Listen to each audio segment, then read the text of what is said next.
चलो sir, internal audit का करते हैं अपन लोग, इंटरनल ऑडिट का करते हैं अपन लोग धमाकेदार revision along with memory techniques along with example, ताकि तुम लोग 1.5 दिन में भी देखो ना इसको तो तुम्हारा सबका सब दिमाग में बैठ जाए, ताकि तुमको पढ़ने का टाइम ना हो ना, खाली ये रिवीजन भी देख लो ना तो तुम्हारा बेड़ा पार हो जाए। एक बार मेरे को यहाँ से ऑडियो चेक कर लेना, तुम बताओ ऑडियो बराबर है ना?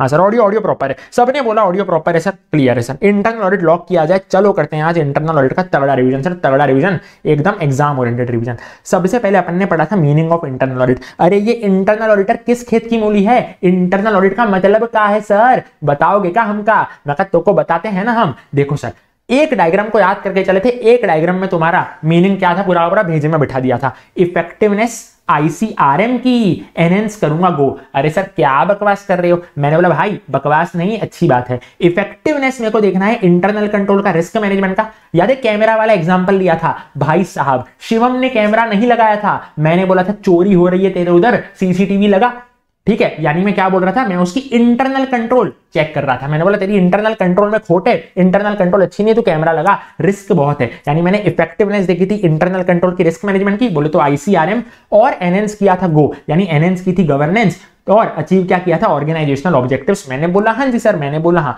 अब कल अपन ने कुछ बातें देखी थी, याद है? एलिजिबिलिटी ऑफ इंटरनल ऑडिटर, एरा गैरा नथु खैरा, किसी को भी उठा के मैं बना दूंगा इंटरनल ऑडिटर। यानी इंडिविजुअल भी बन सकता है, हाँ जी, फर्म भी बन सकता है, हाँ जी, कंपनी भी बन सकती है, बॉडी कॉर्पोरेट भाई, हाँ जी, चार्टर्ड अकाउंटेंट भी बन सकता है, हाँ जी, कॉस्ट अकाउंटेंट भी बन सकता है, हाँ जी, प्रैक्टिसिंग हो तो भी बन सकता है, हाँ जी, नॉट प्रैक्टिसिंग हो वो भी बन सकता है, हाँ जी। भाई इनमें से कोई नहीं है लेकिन बोर्ड ने किसी को डिसाइड किया, वो भी बन सकता है, मैंने बोला हाँ जी।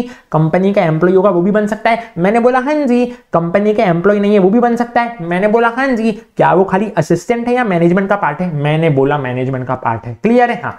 फिर अपन ने कल जो छोटी छोटी बातें करी थी वो देख लेते हैं MCQ पर्पस के लिए, ठीक है? जेड कैटेगरी वाली। क्या बोल रहा हूं मैं, कौन फॉर्मुलेट करता है ऑब्जेक्टिव्स ऑफ इंटरनल ऑडिट? मैंने बोला भाई नॉर्मल केस में कौन करता है ना, those who appoint internal auditor, जो इंटरनल ऑडिटर को अपॉइंट करेगा, क्या मैं बोलूं, वही ऑब्जेक्टिव्स को फॉर्मुलेट करेगा इंटरनल ऑडिट के, वही ऑब्जेक्टिव बनाएगा इंटरनल ऑडिट का। मैंने बोला हाँ, लेकिन किंतु परंतु बंधु, कंपनीज एक्ट के केस में, कंपनीज एक्ट के केस में ऑडिट कमेटी और बोर्ड ऑफ डायरेक्टर्स की ये जिम्मेदारी है कि वो फॉर्मुलेट करेंगे ऑब्जेक्टिव्स ऑफ इंटरनल ऑडिटर। मैंने बोला यार सर आपने तो भेजे में बैठा दिया। हाँ सर भेजे में बैठा दिया। अब अपन ने जो छोटी छोटी चीजें करी थी ना, छोटी छोटी, वो कल देखेंगे। देखो कल जो अपन ने करी थी वो वाली देखते हैं अभी अपन, independence, integrity and objectivity of internal auditor. क्या हमारा internal auditor CA Shankar Lakhwani जैसा सच्चा होना चाहिए या लुच्चा होना चाहिए? मैंने बोला सच्चा होना चाहिए। अनड्यू इन्फ्लुएंस में नहीं आना चाहिए, ना जी ना सर। इंटरफेरेंस नहीं करना चाहिए, ना जी ना सर, ऑपरेशन में इंटरफेरेंस नहीं करना चाहिए। इंडिपेंडेंट रहना चाहिए वो, हाँ सर इंडिपेंडेंट रहना चाहिए। CA शंकर लखवानी जैसा ऑनेस्ट हो, हाँ सर। CA शंकर लखवानी जैसा ट्रुथफुल हो, हाँ सर। हाई इंटीग्रिटी, उसूल वाला हो, हाँ सर। गोरा हो, गोरा यानी क्या हो, फेयर हो, क्या हो सर, अपने डीलिंग्स में कैसा हो, फेयर हो। कंफ्लिक्ट ऑफ इंटरेस्ट को अवॉइड करे, अनड्यू एडवांटेज ना उठाए, वो ऑब्जेक्टिव रहना चाहिए। बायसनेस नहीं करना है उसको कि हाँ हाँ चलो मैं इसके साथ क्या हो जाता हूँ, बायस हो जाता हूँ, चलो मैं इसकी रिपोर्ट क्लीन बना देता हूँ। मैंने बोला ठीक है सर। फिर अपन ने देखी थी छोटी छोटी बातें कल डॉक्यूमेंटेशन की, याद है? एक होती है ड्राफ्ट इंटरनल ऑडिट रिपोर्ट, एक होती है फाइनल इंटरनल ऑडिट रिपोर्ट। क्या मैं दोनों को डॉक्यूमेंट करूंगा? मैंने बोला हाँ जी, क्लियर है क्या? Copies of draft and final internal audit report cross reference to observation, यानी मैं दोनों में ही क्या लिखूंगा पता है, फाइंडिंग कि साला मैंने क्या फाइंड किया। Okay sir. फिर होता है एक मैनेजमेंट पर्सनल का सिग्नेचर, देखो ऐसा मस्त था ना सिग्नेचर? मैंने बोला हाँ। मैनेजमेंट पर्सनल का जो सिग्नेचर होता है ना सर, वो किस पे किया होता है उसने? मैनेजमेंट के एक्शन प्लान पे उसने किया होता है। मैंने बोला हाँ जी सर, ये हो गया सर अपना डॉक्यूमेंटेशन की छोटी छोटी प्यारी प्यारी नन्ही मुन्नी बातें। अब आज अपन ने आते से कि आपड़ा बच्चों चैट बॉक्स में क्या रखना सर, एक्टिव रखना। एक्टिव रहना तुम चैट बॉक्स में। एप्लीकेबिलिटी ऑफ इंटरनल ऑडिट एक भी कंप्लाई कर लोगे साला तोहरे पे इंटरनल ऑडिट हम लगा ही देंगे, क्लियर है? हाँ। आप कौन हो सर? लिस्टेड कंपनी, लगा दिया जाएगा। आप कौन हो? अनलिस्टेड पब्लिक कंपनी, लगा दिया जाएगा। लेकिन आज डबल डबल का खेल खेला था, हाँ सर। 25 का डबल 50, का डबल 100, का डबल 200, 25 का डबल 100, सॉरी 25 का डबल 50, का डबल 100, का डबल 200। मैंने बोला हाँ सर। मैंने बोला paid up share capital 50 crore, turnover 200 crore, loan 100 crore, deposit 25 crore. लेकिन प्राइवेट कंपनी के केस में only condition number 2 and condition number 3 आएगी, क्लियर है क्या? मैंने बोला हाँ। कंप्लाई करना था with in 6 months of applicability. बहुत सारे एग्जांपल दिए थे अपन ने, याद है? लेकिन सर एग्जांपल के भाड़ में अभी खाली कंडीशनों को समझते चलना, क्लियर है? हाँ सर। सर कुछ स्पेशल पॉइंट बताए थे मैंने, तुम मेरे को बताना लिख के, सर लास्ट ईयर का देखेंगे कि इस ईयर का देखेंगे? मैंने बोला last financial year, last financial year, last financial year, last financial year. Okay sir. तुम मेरे को बताना लिख करके, paid up share capital 50 crore और मोर, टर्नओवर 200 करोड़ और मोर, डिपॉजिट 25 करोड़ और मोर, लेकिन लोन मोर देन 100 करोड़। यानी कि तुमने ही बताया था, साला मैंने तो कुछ बता भी नहीं था क्या। 100 करोड़ का अगर लोन हुआ ना तो इंटरनल ऑडिट लगेगा क्या? नहीं लगेगा, मोर देन 100 करोड़ होने पे ही लगेगा। फिर एक पॉइंट अपन ने देखा था at any point of time, जिसका आपने प्यारा एग्जांपल भी लिया था, याद है? एग्जांपल भी मैं तुमको बता देता हूं। साल की शुरुआत हुई थी 50 करोड़ के लोन से, ओके सर ओके। बीच में 105 करोड़ को टच कर गया था और साल की एंड हुई थी 60 करोड़ के लोन से। यानी साल के एंड में बैलेंस शीट में दिख रहा था मेरा लोन ड्यू कितना है, 60 करोड़। मैंने बोला लगेगा क्या इंटरनल ऑडिट? लगेगा, क्योंकि साल भर में वो 100 करोड़ के ऊपर तो गया ना। At any point of time, मैंने बोला साल के एंड में नहीं देखूंगा, हट, साल के एंड में कौन देखता है, मेरे को at any point of time देखना है। एक बार तो वो 100 करोड़ के पार गया ना, तो मैंने बोला लग जाएगा। क्लियर है क्या? हाँ सर। और ये सारी चीजें मेरे को कंप्लाई करनी थी with in 6 months of applicability. यानी 21-22 में अगर 200 करोड़ का टर्नओवर में टच कराऊं ना, तो 22-23 के कब तक कंप्लाई करूंगा? जल्दी बताना, कब तक मैं लेकर के आऊंगा इंटरनल ऑडिटर? 6 महीने के अंदर, यानी 30 सितंबर तक। ठीक है सर, समझ गया था ये वाली बात मैं आपकी। फिर अपन ने बात करी थी objective and scope of internal audit function as per S 610 using the work of internal auditor. याद करो old course. FR audit law group 1 के सब्जेक्ट थे, एससीएमपी आरएम जीएफआरएस ग्रुप 2 के सब्जेक्ट थे। सर एफआर बोले तो examination of financial and operating information. Clear है? Financial की बात है सर एफआर में फाइनेंशियल आता है ना सर? हाँ सर। ऑडिट बोले तो मैंने बोला इंटरनल कंट्रोल किधर पढ़ते हो तुम? ऑडिट में पढ़ते हो कि नहीं पढ़ते हो? हाँ बोलो। मैंने बोला हाँ, monitoring of internal control. Sir law की बातें करता हूं, लॉ की बातें। Review of compliance with law and regulation. Sir law regulation के साथ कंप्लाई हो रहा है कि नहीं हो रहा? ये हो गए अपने ग्रुप 1 खत्म हो गया ग्रुप 1। हाश, आधी टेंशन खत्म। अब आते हैं ग्रुप 2 पे, एससीएमपी में चलती थी ऑपरेशंस की बात, तो ये हो गया review of operating activities. R for मैंने क्या बोला सर? Risk management. आरएम क्या था? रिस्क मैनेजमेंट करके सब्जेक्ट था। हाँ सर। और G for GFRS, G for governance. ठीक है सर, रिस्क मैनेजमेंट करके तो अलग सब्जेक्ट था, और G for GFRS, G for governance. अंदर क्या ली थी अपन ने? Sales record, sales commission was example of financial. ठीक है, ये खाली रीड मारना था एग्जांपल। मैंने बोला था इंटरनल कंट्रोल में अपन ने 3 में मैच लिया था, परचेज ऑर्डर का, जो ऑर्डर किया था उसी का इनवॉइस बनना चाहिए और वही चीज रिसीट होनी चाहिए। मैंने बोला ठीक है सर। लॉ में लिया था मैंने न्यू टैक्स रिजीम का एग्जांपल। इसमें अपन ने एग्जांपल लिया था सर टेस्ट योर अंडरस्टैंडिंग का क्वेश्चन। सर क्या मैं कभी भी डायरेक्टली कम्युनिकेट करूंगा क्या रेगुलेटर के साथ? यानी क्या मैं कभी भी कंप्लायंस करूंगा क्या? मैंने बोला नहीं सर, कंप्लायंस तो जिम्मेदारी है मैनेजमेंट की। कंप्लायंस जिम्मेदारी मैनेजमेंट की। साला मैं आके खाली रिव्यू करूंगा कि तुमने कंप्लायंस किया कि तुमने कंप्लायंस नहीं किया। Okay sir. ऑपरेटिंग में क्या लिया था अपन ने? Inventory management, inventory handling. मजा आ गया सर, मजा आ गया। रिस्क मैनेजमेंट में क्या लिया था? फाइनेंशियल इंस्ट्रूमेंट ट्रांजेक्शंस का रिस्क। और गवर्नेंस में क्या लिया था? Accomplishment of objective. एकदम क्रिस्टल क्लियर है सर। सब्जेक्ट के नाम याद करते चलो, खाली लाल लाल वाले याद करते चलो, ब्लू वाला तेल लेने जाएगा तो भी चलेगा, अपने वर्ड्स में लिख सकते हो। ठीक है सर। क्या मेरा क्वेश्चन 1 हो गया? हाँ सर। क्वेश्चन 2 हो गया? हाँ सर। 3 हो गया? हाँ सर। 4 हो गया? हाँ सर। 5 हो गया? हाँ सर। अब अपन आए थे किस पे? फिर अपन ने जंप किया था directly relationship between internal auditor and external auditor पे। मैंने क्या बोला था? एक्सटर्नल ऑडिटर यूज करता है इंटरनल ऑडिटर के काम को, और पता है मैंने बोला था एक्सटर्नल ऑडिट में भी फाइनेंशियल की बातें आ रही थी, इंटरनल ऑडिट में भी फाइनेंशियल की बातें आ रही थी, यानी examination of financial and operating information. दोनों में ही बात थी। हाँ सर, फाइनेंशियल की बातें दोनों में थी, यानी कि ओवरलैप रहेगा between the work of internal auditor and external auditor. मैंने बोला था objective and scope of internal audit किस पे डिपेंड करता है? तुम बताओगे। Size and structure. याद है, जितना छोटा साइज उतनी आसान चीजें, जितना कम स्ट्रक्चर यानी जितना आसान स्ट्रक्चर उतनी आसान चीजें। सोल प्रोप्राइटर का एग्जांपल लेकर के चले थे। हाँ सर। फिर 2 पॉइंटों की जुगलबंदी बनाई थी। मैंने क्या बोला था भाई? कॉमन सेंस मारो ना। External auditor will use the work of internal auditor, यानी work of internal auditor has important bearing on work of external auditor. हाँ सर। उसके बाद मैंने देखा था एक्सटर्नल ऑडिटर अपने प्रोसीजर्स लगाएगा, अपने प्रोसीजर्स बनाएगा, कैसे? इंटरनल ऑडिटर के काम को देख करके। यानी एक्सटर्नल ऑडिटर अपने NTE, natural timing and extent of procedures कैसे बनाएगा? हवा में बनाएगा क्या? ना जी ना, पहले इंटरनल ऑडिटर के काम को देखेगा। जल्दी मेरे को बताते जाना सर। और फिर अपन ने देखा था, सब लोग चैट बॉक्स में कहेंगे SSEI। एक्सटर्नल ऑडिटर क्या चेक करेगा इंटरनल ऑडिटर का? SSEI। कम ऑन एवरीबॉडी से SSEI, SSEI। स्कोप चेक करेगा इंटरनल ऑडिटर का, स्टेटस चेक करेगा। हाँ सर। इफेक्टिवनेस चेक करेगा। हाँ सर। इंडिपेंडेंस चेक करेगा। हाँ सर। SSEI चेक करेगा। मजा आ गया सर, मजा आ गया। फिर अपन गए थे difference between internal and external audit. Famous गाने को याद करते हुए चलेंगे पसूरी को याद करते हुए अपन चले थे। सबसे पहले था पीरियड। क्या जो एक्सटर्नल ऑडिट होगा वो पूरे साल का होगा क्या? मैंने बोला हाँ सर, 1 ईयर होगा पूरे साल का। इंटरनल ऑडिट तो पूरे साल चलता ही रहेगा, ये हो गया पीरियड। A for appointment. मैंने बोला एक्सटर्नल ऑडिटर कौन लेकर के आएगा? मेंबर अपॉइंट करेंगे। हाँ सर। इंटरनल ऑडिटर कौन अपॉइंट करेगा? मैंने बोला ऑडिट कमेटी और बोर्ड जो है ना, वो लेकर के आएंगे इंटरनल ऑडिटर को। मैंने बोला आसान है सर, आसान है। अपॉइंटमेंट कौन करेगा? Audit committee, board. Sir S for status of auditor. क्या एक्सटर्नल ऑडिटर कंपनी का एम्प्लॉय हो सकता है? मैंने बोला ना, लेकिन इंटरनल ऑडिटर तो एम्प्लॉय भी हो सकता है, बाहर का भी हो सकता है। मैंने बोला ओके।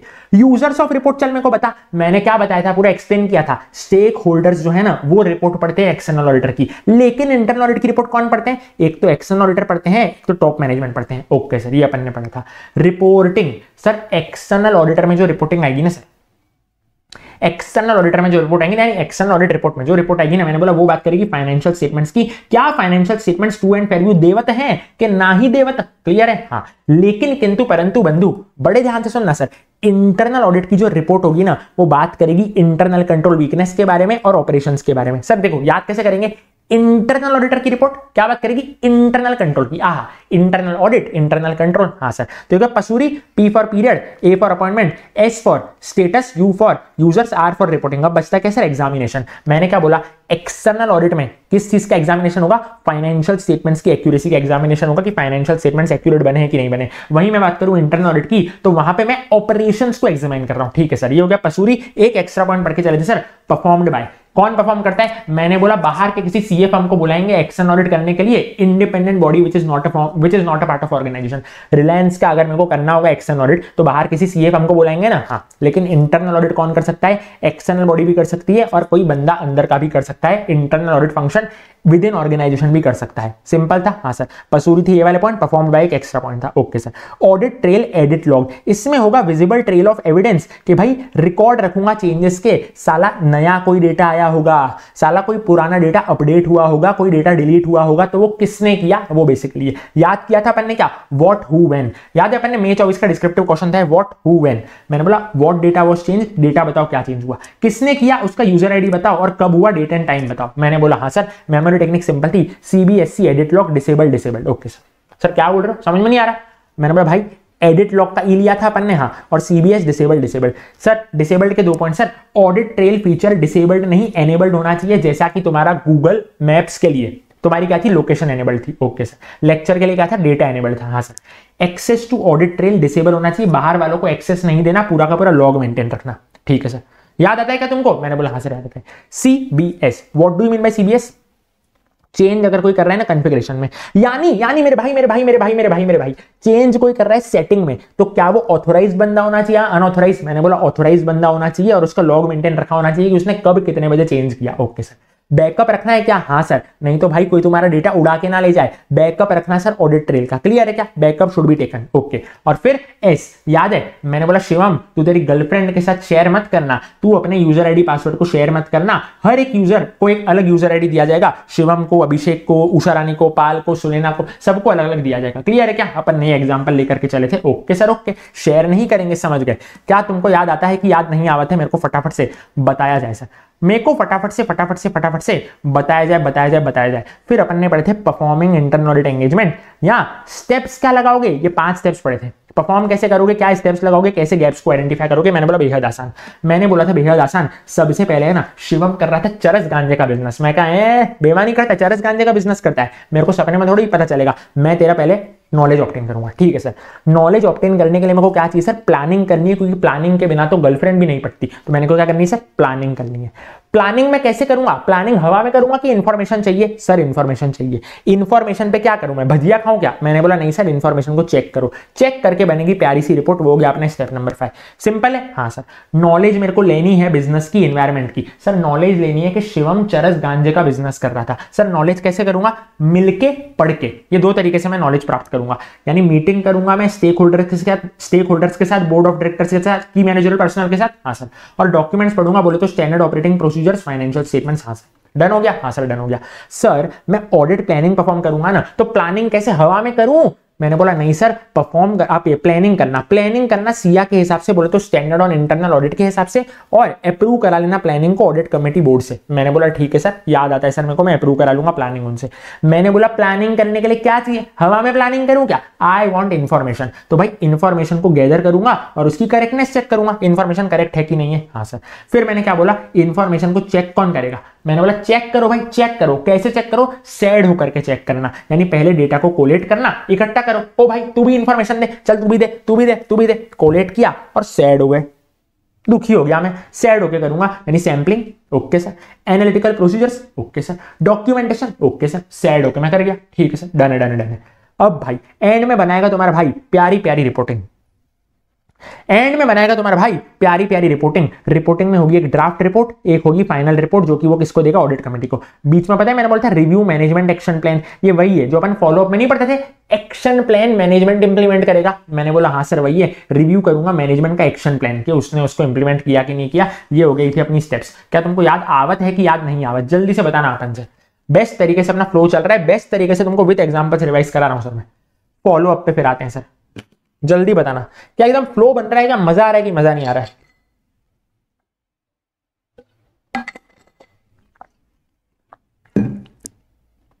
फॉलोअप से आसान, फॉलोअप से आसान इस दुनिया जहान में कुछ नहीं था सर। पता है क्या था, मैं अभिषेक के पास गया था, याद है मैं अभिषेक के पास गया था सर, अभिषेक के पास प्रायर ऑडिट इश्यूज चेक करने के लिए। क्या हुआ था ना, बड़े ध्यान से देखना। प्रायर ऑडिट में मैंने कुछ इश्यूज निकाले थे। पिछली बार मैं उसको बोल के गया था भाई साहब अभिषेक तू 4 कैमरा लगा ना, ये कहते मेरे प्रायर ऑडिट के इश्यूज थे, पिछले ऑडिट के इश्यूज थे, ठीक है। हाँ, चीफ इंटरनल ऑडिटर जो है ना वो रिस्पॉन्सिबल है क्लोजर मॉनिटर करने के लिए। मजा आ रहा है ना, हाँ सर मजा आ रहा है, सब बोल रहे हैं मजा आ रहा है। चीफ इंटरनल ऑडिटर रिस्पॉन्सिबल है क्लोजर मॉनिटर करने के लिए, देखने के लिए कि 4 कैमरा लगे हैं कि नहीं लगे हैं। लेकिन कैमरा लगाने की जिम्मेदारी तो अभिषेक की है ना, मैनेजमेंट की है, यानी एक्शन प्लान इंप्लीमेंट करना साले मेरी जिम्मेदारी नहीं है अभिषेक, तेरी जिम्मेदारी है, ठीक है सर, मैनेजमेंट की जिम्मेदारी है। मैंने बोला मैं आके खाली रिव्यू करूंगा कि तूने कैमरा लगाया या कैमरा नहीं लगाया, यानी मैं हूं इंटरनल ऑडिटर और मैं रिव्यू करूंगा। ओए अभिषेक कैमरा लगाया क्या, लगाया कि नहीं लगाया। मैंने बोला भाई 2 बातें हो सकती है, या उसने कैमरा लगाया होगा या उसने कैमरा नहीं लगाया होगा। अगर तो उसने साला कैमरा लगाया ही नहीं, नो एक्शन टेकन, तो मैं इसको हिलाऊंगा, भाई क्या कर रहा है तू, उसकी अटेंशन में लेकर के आऊंगा और उससे रीजन पूछूंगा, भाई तू मेरे को बता तू कैमरा क्यों नहीं लगा रहा है, तू चाहता है कि तेरे ऑर्गेनाइजेशन में चोरी हो जाए, ऐसे दिल पे हाथ रख के बताना, क्लियर है। अगर उसने रिकमेंडेशन को इंप्लीमेंट नहीं किया तो मान लो उसने कैमरा लगाया, वो इतना ढीठ बोलता है 4 की जगह खाली 2 कैमरा लगाए, यानी मैं उससे एक्सटेंट ऑफ इंप्लीमेंटेशन पूछ रहा हूं, तूने पूरा काम क्यों नहीं किया। वो वाले खाली 50% काम करके बैठे, खाली 50% काम करके बैठा है, 100% कैमरे लगाने की जगह खाली 50% कैमरे लगा के बैठा है, यानी उसने काम को है ना फुल्ली नहीं किया। उसने काम को क्या किया सर, पार्टली किया, तो वो मैं उससे पूछूंगा, क्लियर है। इसके साथ साथ अपन ने एक चीज देखी थी, एक्शन टेकन रिपोर्ट, एकदम एक्शन हीरो बन के आए थे अपन टाइगर श्रॉफ की जैसे, और अपन ने बोला था internal auditor will prepare, internal auditor will prepare action taken report. बड़े ध्यान से इसको देखेंगे सर, इंटरनल ऑडिटर बनाएगा जबरदस्त वाली action taken report, action taken report, action taken report, action taken report करके अपन ने लिखा था। क्या तुमको याद आता है कि याद नहीं आता है। ये थी अपनी action taken report. Action taken report में इंटरनल ऑडिटर ने करी थी प्यारी प्यारी बातें। सबसे पहले मैंने रेफरेंस दिया था प्रीवियस ऑडिट का, ठीक है सर, मैंने रेफरेंस दिया था प्रीवियस ऑडिट का कि पिछली बार मैंने इसको क्या बोला था सर, 4 कैमरे लगा के आना।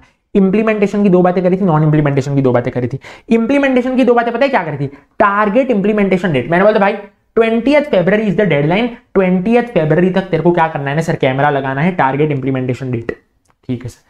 स्टेटस की बात करी थी कि इंप्लीमेंट किया कि इंप्लीमेंट नहीं किया, यानी status of action taken by management. अरे ओ मेरे अभिषेक तूने कैमरा लगाया कि कैमरा नहीं लगाया, इंप्लीमेंटेड और नॉट इंप्लीमेंटेड, क्लियर है। हाँ सर, नॉट इंप्लीमेंटेड के केस में 2 चीजें देखूंगा, रिस्क क्या है, रिस्क ये है कि तूने कैमरा नहीं लगाया ना, अब तेरे ऑर्गेनाइजेशन में चोरी होगी, क्लियर है। तो मेरे को देखना है रेसिडुअल रिस्क और लॉन्ग पीरियड ऑफ टाइम से। भाई तू इतना डीट है, मैं तेरे को 100 साल पहले से बोल रहा था कि 4 कैमरे लगा, 4 कैमरे लगा, तू लगा ही नहीं रहा है, यानी कौन से एक्शन अनइंप्लीमेंटेड है for long period of time, कौन सी चीजें तूने मेरी नहीं मानी है, कौन सी बातें तूने मेरी नहीं मानी है from long period of time. ये थी सर नॉन इंप्लीमेंटेशन की बातें, यानी रेफरेंस का 1 पॉइंट हो गया, इंप्लीमेंटेशन के 2 पॉइंट हो गए और नॉन इंप्लीमेंटेशन के 2 पॉइंट हो गए। क्या तुमको रिकॉल होवत है, क्या तुमको चीजें रिकॉल होवत है कि रिकॉल नहीं होवत। फटाफट फटाफट फटाफट से अपने भाई को बताते जाना सर। फिर उसके बाद अपन ने क्या देखा था, उसके बाद अपन ने देखे थे बढ़िया बढ़िया सी 2 तरह की रिपोर्टिंग सर, 2 तरह की रिपोर्टिंग अपन ने देखी थी। सबसे पहले पता है मैंने क्या बोला था, मेरे को फ्रॉड मिल गया भाई, मेरे को फ्रॉड मिल गया। ये फ्रॉड एक्चुअल भी हो सकता है, सस्पेक्टेड भी हो सकता है, या मेरे को ना कोई चोरी मिल गई, चोरी यानी मिस एप्रोप्रिएशन ऑफ एसेट मिल गया। फटाफट से भागा भागा जाऊंगा, मैनेजमेंट को जाकर के रिपोर्ट करूंगा, ठीक है सर। रिपोर्टिंग होगी 2 स्टेज में, लेकिन कौन सी होगी वो, एक होगी एट एंड ऑफ असाइनमेंट, एक होगी पीरियोडिकली, क्लियर है। हाँ सर, दोनों में फर्क क्या था, सेम था, खाली लैंग्वेज का फर्क था। क्या sir, at end of assignment में अपन ने चीजों को समझा भी था, याद भी करा था। एरिया ऑब्जर्वेशन याद करो सर, एरिया ऑब्जर्वेशन मैंने बोला था, एरिया का मैंने किया था ना चेकिंग, तो एरिया का चेकिंग क्या था, क्या पता चला कि भाई यहां पे है ना खतरा है, खतरा है, खतरा है। क्या ऑब्जर्वेशन किया? खतरा इसीलिए है क्योंकि सीसीटीवी तो है ही नहीं, तो भाई एरिया ऑब्जर्वेशन ये लेते चला था। क्लियर है? हाँ। रिपोर्ट बनाई थी मस्त और क्लाइंट के मुंह पे मारी थी। क्लाइंट यानी कि ऑडिटी यानी कि मैनेजमेंट, बस वही है। Issued to auditee and copy share to management. मस्त रिपोर्ट बना के क्लाइंट के मुंह पे मारी थी। हाँ सर। पीरियोडिकली में बनेगी कॉम्प्रिहेंसिव रिपोर्ट। हाँ sir. Prepared by chief internal auditor. हाँ सर। अब मैंने बोला था दोनों में पता है क्या डिफरेंस है? दोनों में डिफरेंस ये होगा at the end of assignment और ये रिपोर्ट बनेगी क्वार्टरली। ये रिपोर्ट सबमिट होगी मैनेजमेंट को और ये पीरियोडिकल वाली रिपोर्ट सबमिट होगी ऑडिट कमेटी को। क्लियर है क्या? हाँ। लेकिन तुम मेरे को बताओ स्टैंडर्ड ऑन इंटरनल ऑडिट किस रिपोर्ट के बारे में बात करता था? फर्स्ट टाइप ऑफ रिपोर्ट के बारे में बात करता था। तुमसे भी मैंने पूछा था, तुमने भी बोला था हाँ sir first type of report के बारे में बराबर है। क्लियर है? फर्स्ट टाइप ऑफ रिपोर्ट जो होगी वो ज्यादा अच्छी रहेगी। फर्स्ट टाइप ऑफ रिपोर्ट यानी कि जो at the end of assignment बनेगी, बीच में जो बनेगी वो कहां से अच्छी रहेगी? मैंने बोला हाँ सर बात तो आपकी सही है सर, बात तो आपकी सही है। फिर अपन ने देखा था sir scope of internal auditors work. मैंने बोला था इसको कंफ्यूज मत कर देना objectives and scope of internal audit function से, इसको उसके साथ कंफ्यूज मत करना। ये ऑब्जेक्टिव्स एंड स्कोप है और अभी जो तुम्हारा भाई पढ़ा रहा है वो है scope of internal auditors work. Sir scope का ऑल्टरनेटिव क्वेश्चन बताइएगा। Review by internal auditor. मैंने बोला सिंपल है, रिव्यू करेगा आपका भाई आरओसी। सब लोग रिव्यू करेगा आपका भाई ROC. Sir what do you mean by ROC? R for relevance, R for resources, O for organisation structure, O for objectives, C for control, custodianship, compliance. Memory techniques दे रहे हो, जितना हो सके मैं कोरिलेट करने की कोशिश कर रहा हूं कि रिव्यू करूंगा। रिव्यू से क्या आना चाहिए? Review of ROC. क्लियर है? हाँ सर। रिव्यू से क्या क्लिक होना चाहिए? Review of ROC. R for relevance and reliability of information. बोले तो मैं इंफॉर्मेशन सिस्टम को रिव्यू करूंगा, गड़बड़ लगेगी तुम्हारे भाई को तो रिपोर्टिंग में एक्सेप्शन बनेगी। क्लियर है? हाँ सर क्लियर है। फिर दूसरा आर किसके लिए था? Review of utilization of resources. क्या एग्जांपल लिया था? 200 यूनिट्स रॉ मटेरियल में चीज खत्म हो जानी चाहिए, 400 अगर लग रहे हैं ना सर तो फिर मैं क्या करूंगा सर? रीजन पता करूंगा, यानी नॉर्म्स एस्टैब्लिश करूंगा 200 यूनिट में खत्म करो। वाइड डाइवर्जेंस है 400 लग रहे हैं ना सर तो मैं क्या पता करूंगा? रीजन पता करूंगा। Review of utilization of resources ये हो गए 2 आर के, 2 okay. Review of organizational structure, review of accomplishment of goals and objectives. Organization structure में मेरे को देखनी थी हायरार्की, कौन है सबऑर्डिनेट, उसके ऊपर सुपीरियर, उसके ऊपर सुपीरियर, उसके ऊपर सुपीरियर। यानी मेरे को देखना था ग्रुप फॉर मैनेजरियल कंट्रोल कैसा है, कौन है सबऑर्डिनेट, कौन है उसका सेठ, कौन है उसका सेठ, कौन है उसका सेठ, बाघा के ऊपर जेठालाल। क्लियर है? हाँ। स्पैन ऑफ कंट्रोल यानी एक सुपीरियर के अंदर कितने सबऑर्डिनेट्स हैं और कौन क्या काम कर रहा है, यानी कि सेग्रीगेशन ऑफ ड्यूटी। यानी मगन छोटे काम करेगा, फिर बाघा काम करेगा, उसके ऊपर नट्टू काका, फिर क्या? जेठालाल। हाँ सर। फिर मैंने देखा था गोल्स एंड ऑब्जेक्टिव्स का अकम्प्लिशमेंट। मैंने क्या बोला था? एकदम क्लियरली सेट करना। अपन ने क्या किया था? टर्नओवर मेरे को अचीव करना है 1000 करोड़ का, क्वांटिफाइबल टर्म्स में बताना। मैंने क्वांटिफाइबल बताया कि टर्नओवर मेरे को अचीव करना 1000 करोड़। कैसा? रेंज में नहीं बताने का, 1000 से 2000 करोड़, ऐसी रेंज में नहीं बताने का। ठीक है सर, ये हो गया अपने ओ। अब आते हैं अपन लोग अपने सी पे। अब आते हैं अपन लोग बढ़िया तरीके से अपने सी पे। क्या बोल रहा था? Review of internal control system. Sir internal control मेरे को इसमें 2 चीजें देखनी थी। क्या? इफेक्टिवनेस, एफिशिएंसी और लिमिटेशन। सब लोग चैट बॉक्स में अपन ने क्या देखा था? Effectiveness, efficiency, limitation. अंदर की चीजें ओन वर्ड्स में लिखोगे चलेगा, ये लाल वाले पॉइंट बस याद करने हैं आपको। क्लियर है? हाँ सर। फिर review of custodianship and safeguarding of assets. Sir क्या बात कर रहे हो, क्यों ऐसी बकवासें कर रहे हो? मैंने बोला भाई कस्टोडियनशिप यानी पहले मेरे को देखना एसेट है कि नहीं, उसकी एग्जिस्टेंस है तो उसकी अकाउंटिंग प्रॉपर हुई है कि नहीं, अकाउंटिंग उसकी देखनी है। अकाउंटिंग प्रॉपर हुई है तो इंटेंजिबल एसेट्स का इंटरनल कंट्रोल अच्छा है कि इंटरनल कंट्रोल अच्छा नहीं है। मैंने बोला ठीक है सर, बात समझ गया, खत्म। Review of compliance with policies, plans, procedures. मैंने बोला ठीक है, C3 थे, कंट्रोल, कस्टोडियनशिप, कंप्लायंस। अब मैंने क्या बोला? कंप्लायंस देखूंगा कि भाई पॉलिसी के साथ कंप्लाई हुआ है कि नहीं हुआ है।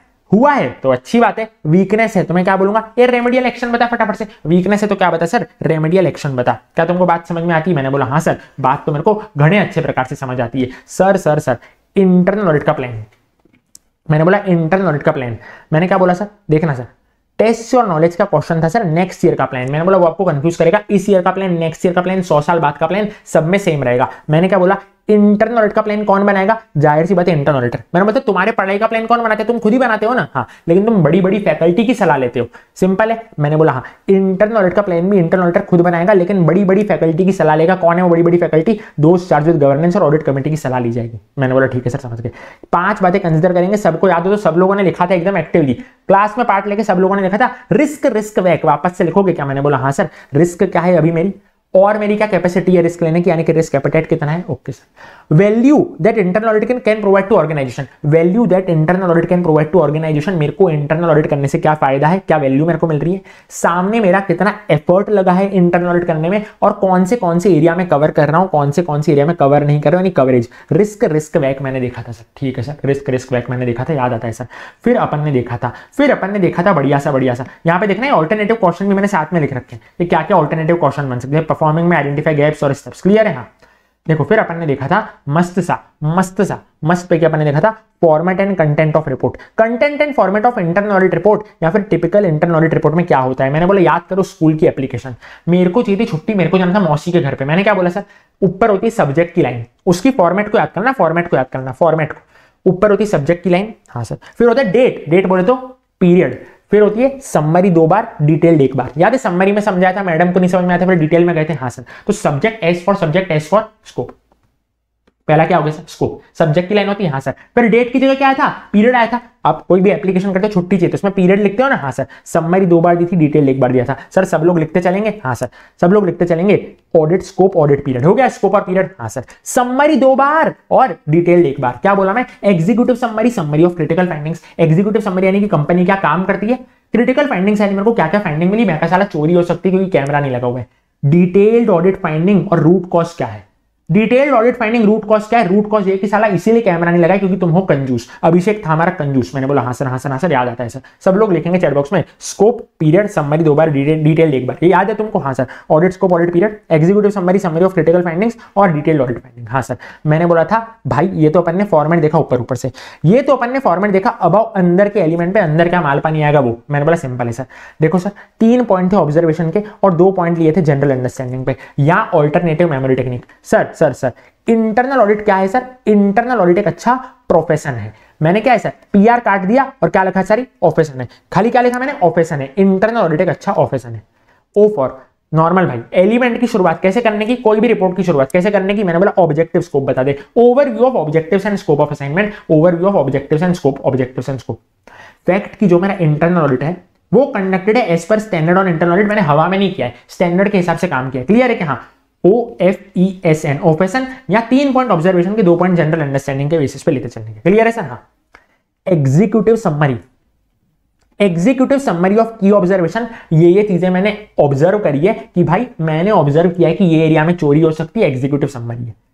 करेक्टिव एक्शन, भाई करेक्टिव एक्शन क्या लोगे, सीसीटीवी लगवा लो, ये है corrective action, summary of corrective action. ठीक है। हाँ सर सिंपल है, समरी बताऊंगा कि भाई चोरी हो सकती है, करेक्टिव एक्शन करा लो। और नेचर ऑफ एश्योरेंस याद है, limited assurance, reasonable assurance, absolute assurance पर चर्चा की थी। हाँ सर। नेचर ऑफ एश्योरेंस समझ गया सर मैं। सर प्लीज इसको थोड़ा एम्फेसिस डाल के याद कराओगे। मैंने बोला हाँ सर, पहले जनरल अंडरस्टैंडिंग की 2 बातें लो भाई, कुछ भी दिमाग में ना है, ऑब्जेक्टिव स्कोप तो याद आ ही जाएगा, ओवरव्यू ऑफ ऑब्जेक्टिव स्कोप लिया। फैक्ट की मैंने इंटरनल ऑडिट स्टैंडर्ड के हिसाब से किया, हवा में कोई काम नहीं करता है तुम्हारा भाई। हाँ क्या किया है, स्टैंडर्ड के हिसाब से किया है। और फिर मैंने क्या बोला, ऑब्जर्वेशन के 3 पॉइंट, एग्जीक्यूटिव समरी ली, समरी लेके करेक्टिव एक्शन निकाला और नेचर ऑफ एश्योरेंस। मैंने बोला ठीक है sir, nature of assurance derived from observation. क्या तुमको नेक्स्ट लेवल की क्लैरिटी आती है कि नहीं आती है? मैंने बोला हाँ सर आती है। अब भाई साहब बहुत simple sir, quality of internal auditor. मैंने बोला था भाई इसमें तो दिमाग लगाया ही नहीं था, most easiest question of internal audit chapter. Accounting की क्वालिटी होनी चाहिए आपके अंदर, मैनेजमेंट की क्वालिटी होनी चाहिए आपके अंदर। अरे सर ये क्या बकवास कर रहे हो? मैंने बोला सिंपल है, सब बोलेंगे अकाउंटिंग की क्वालिटी होनी चाहिए, मैनेजमेंट की क्वालिटी होनी चाहिए। सर मैनेजमेंट की क्या क्वालिटी बताएं? मैंने बोला देखो सर, मैनेजमेंट के काम को समझो, यहीं आप अंडरस्टैंड करो मैनेजमेंट के प्रिंसिपल को, मैनेजमेंट के टेक्निक को, मैनेजमेंट कैसे काम करती है ना वो समझो। क्लियर है? हाँ सर। मैनेजमेंट को बोलो कि भाई तू तेरी जानकारी तेरे तक ही सीमित रख, टेंशन मत ले, मैं किसी को जाके तेरी बात बाहर फोड़ूंगा नहीं, टेंशन मत ले भाई, ऑल इज वेल, मैं किसी को जाके बोलूंगा नहीं, यानी मैं एश्योरेंस दूंगा मैनेजमेंट को, मैनेजमेंट बी रिलैक्स, मैं तेरी इंफॉर्मेशन को कॉन्फिडेंशियल रखूंगा, मैं तेरी कॉन्फिडेंशियलिटी को मेंटेन करूंगा। क्लियर है? हाँ सर। मैनेजमेंट को मैंने आश्वासन दिया था, मैनेजमेंट की बातों को समझ के मैनेजमेंट को दिया था आश्वासन, अंडरस्टैंडिंग मैनेजमेंट प्रिंसिपल और एश्योरेंस देना। अकाउंटिंग की 4 बातें क्या थी? अकाउंटिंग फाइनेंशियल एक्सपर्टीज, मैंने ली थी अकाउंटिंग एक्सपर्टीज। अब भाई एक्सपर्टीज लेकर के क्या धाड़ मार ली, उसकी एप्लीकेशन तो करो। मैंने बोला भाई मैं सीखूंगा टैली ERP 9 यानी understanding accounting software and ERP system. ERP मतलब एंटरप्राइज रिसोर्स प्लानिंग सिस्टम। मैंने बोला मेरी लालच और बढ़ रही है, अकाउंटिंग तक सीमित था, अब मेरे को कॉस्ट अकाउंटिंग भी समझना है, यानी मैं क्या समझूंगा, नॉलेज लूंगा कॉमर्स की, लॉ की, टैक्स की, कॉस्ट अकाउंटिंग की। क्लियर है क्या? मैंने बोला हाँ सर क्लियर है, मैं कॉस्ट अकाउंटिंग की नॉलेज लेने वाला हूं। क्लियर है? हाँ, तो ये हो गए अपने 5 पॉइंट इनफ थे। एक और पॉइंट जिनको एक्स्ट्रा नॉलेज लेनी है, मैंने बोला अकाउंटिंग से रिलेटेड इंटरनल कंट्रोल। अकाउंटिंग से रिलेटेड इंटरनल कंट्रोल यानी कि सर अकाउंटिंग से रिलेटेड इंटरनल कंट्रोल का मतलब है, मैंने बोला management control system related to accounting controls. Clear है? हाँ सर, मैनेजमेंट कंट्रोल सिस्टम का मतलब है internal control. Sir sir sir sir sir अब 2 क्वेश्चन बचते हैं खाली, है ना? बाकी सब हो गए कि नहीं? एक बार मेरे को खाली चेक कर लेने दो। ये कराया अपन ने रिवीजन में? हाँ सर। ये कराया अपन ने रिवीजन में? हाँ सर। ये भी अभी अपन ने कराया? हाँ। ये भी कराया, फॉलोअप अपन ने ले लिया? हाँ। डॉक्यूमेंटेशन ले लिया था? हाँ। फॉर्म कंटेंट ले लिया था? हाँ। एलिमेंट्स ले लिए थे? हाँ सर। ये ले लिया था अपन ने? हाँ सर। 2 स्टेजेस का भी ले लिया था अपन ने, परफॉर्मिंग भी ले लिया था, क्वालिटीज भी अभी मैंने आपको समझा दी, इंडिपेंडेंट भी समझा दिया, रिव्यू ऑफ आरओसी भी समझा दिया। ये रिस्क वैक भी अपना हो गया था, यानी क्वेश्चन 6 और क्वेश्चन 7 रहता है जो अपना बचा था। क्लियर है क्या? हाँ सर बचा था। ये भी मीनिंग समझा दिया था, ये भी अपन ने कवर कर लिया था, ये भी कवर कर लिया था, भाई सब कुछ कवर कर लिया था। 2 बातें अपनी बचती थी। ठीक है सर, 2 बातों को करते हैं। मैंने बोला इंटरनल ऑडिट फंक्शन कौन सी एक्टिविटी करता है, बड़े ध्यान से देखना sir. Activities of internal audit function सब बोलेंगे, बाहर की 2 एक्टिविटी, अंदर की 2 एक्टिविटी, और एंड में बना दूंगा मस्त सी रिपोर्ट। यानी कि बड़े ध्यान से देखना सर, बाहर के 2 लोग कौन थे भाई? कौन थे? बाहर के एक्सपर्ट को पकड़ लाऊंगा, बाल खींच के लेके आऊंगा उसको, और किसको लेके आऊंगा? बाहर के स्टेक होल्डर को लेकर के आऊंगा, बाल खींच के लेकर के आऊंगा उसको। यानी मैंने आइडेंटिफाई किया था, हाँ सर, और लेकर के आया था, यानी कि मैंने एंगेज किया था किसको सर? एक्सपर्ट को, ताकि वो मेरे को टेक्निकल सोल्यूशन दे पाए। एक्सपर्ट को ले आया, ठीक है। और कौन है बाहर का? मैंने बोला स्टेक होल्डर। कम्युनिकेट करो बातें स्टेक होल्डर्स के साथ कि भाई कितना प्रोग्रेस हुआ है, कितना प्रोग्रेस नहीं हुआ। ये हो गए बाहर के लोग सर। अंदर के लोग सर, मेरे को करना है क्वालिटी वाला काम, यानी मैं क्वालिटी इवैल्यूएशन करूंगा और वो क्वालिटी में इंप्रूवमेंट लाने की कोशिश करूंगा। अंदर में क्या करूंगा? क्वालिटी वाला काम करूंगा, और काम करूंगा प्लान के हिसाब से, स्कोप के हिसाब से, यानी डिफाइन करूंगा प्लान और स्कोप, और उसके हिसाब से काम करूंगा। ठीक है सर। और एंड में बन जाएगी मेरी रिपोर्ट, बाहर के काम अंदर के काम करके बन जाएगी रिपोर्ट। यानी मैं मॉनिटर करूंगा ऑडिट असाइनमेंट को, प्लानिंग करूंगा, वो प्लान को क्या करूंगा? एग्जीक्यूट करूंगा, और एग्जीक्यूशन के बाद मस्त पैकी रिपोर्ट बना के आपको मैं दे दूंगा। क्लियर है? हाँ। और एंड में आता था क्या है इंटरनल ऑडिटर की जिम्मेदारी with respect to accounting and financial records. मैंने बोला देखो sir, accounting and financial record बहुत सिंपल था। सबसे पहले अपन ने एक लाइन याद रखी थी कि internal auditor should have independent status. मैंने बोला हाँ सर, स्टेटस करके लाइन याद रखी थी, क्योंकि क्वेश्चन में अकाउंटिंग है तो अकाउंटिंग के 2 पॉइंट ले लो। पता है क्या? मैं ऑपरेट करूंगा इंडिपेंडेंटली ऑफ अकाउंटिंग स्टाफ। याद है इधर अकाउंटिंग स्टाफ बैठा हुआ था, मैं कहा हट, मैं तुम्हारे साथ काम नहीं करता। और दूसरा मैंने बोला अकाउंटिंग प्रोसीजर्स का एग्जामिनेशन करूंगा। किसका sir? Internal control related to accounting procedures का, यानी अकाउंट्स रिलेटेड इंटरनल कंट्रोल को मैं क्या करूंगा ना सर? एग्जामिन करूंगा। क्लियर है? हाँ sir. Accounts related internal control को मैं देखूंगा कि वो एडिक्वेट है कि नहीं। ये हो गए मेरे अकाउंटिंग के 2 पॉइंट। अब क्योंकि बात थी फाइनेंशियल की, यहाँ पे अकाउंटिंग के 2 पॉइंट लिए ना? हाँ सर। क्योंकि बात थी फाइनेंशियल की तो एफ के भी 2 पॉइंट लिए थे। एफ के पता है क्या 2 पॉइंट लिए थे? ऑब्जर्व करूंगा फैक्ट्स और रिपोर्ट करूंगा अथॉरिटी को। मस्त फैक्ट्स ऑब्जर्व किए थे और मस्त रिपोर्ट बना के दी थी, इंटरनल ऑडिट रिपोर्ट। हाँ सर, मस्त रिपोर्ट बना के दी थी, इंटरनल ऑडिट रिपोर्ट। और मैंने बोला मैं एग्जीक्यूटिव काम नहीं करूंगा, मैं खाली रिव्यू करने का काम करता हूं, daily day to day operations के काम मैं नहीं करता। जल्दी से बता दूंगा। समझ में आता है कि नहीं? मजा आया कि मजा नहीं आया? पूरा फ्लो बना कि फ्लो नहीं बना? जल्दी से बताना सर, जल्दी।